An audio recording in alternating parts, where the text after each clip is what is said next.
Praise the Lord. நாம் தியானித்து கொண்டிருக்கும் ஆவியின் கனிகளில் 7வதாக வருவது விசுவாசம். கலாத்தியர் 5:22. ஆவியின் கனியோ அன்பு, சந்தோஷம், சமாதானம், நீடிய பொறுமை, தயவு, நற்குணம், விசுவாசம்.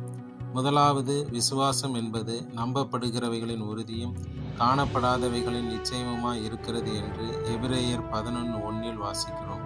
ரோமர் 4ஆம் அதிகாரத்தில் ஆபிரகாமின் விசுவாசத்தை பற்றி வாசிக்கலாம். ஆபிரகாம் தேவனை விசுவாசித்தான், அது அவனுக்கு நீதியாக எண்ணப்பட்டது என்று சொல்லப்படுகிறது. நாம் தேவனை விசுவாசிக்கும் போது அந்த விசுவாசம் நமக்கு நீதியாக எண்ணப்படுகிறது. நாம் தேவனை விசுவாசிக்கும் போது தேவ மகிமையை நம் வாழ்வில் காண முடியும். இதை யோவான் 11:40 அறிந்து கொள்கிறோம். ஒரு பொன் அக்கினியினால் சோதிக்கப்படுவது போல நம்முடைய வாழ்விலும் நம்முடைய விசுவாசம் பல ஆவிக்குரிய சோதனைகளால் சோதிக்கப்படும். ஆனால் அது முடிவிலே நமக்கு புகழ்ச்சியும் கனமும் மகிமையும் உண்டாக காணப்படும் என்று 1 பேதுரு 1:7 வாசிக்கிறோம். ஆமென்.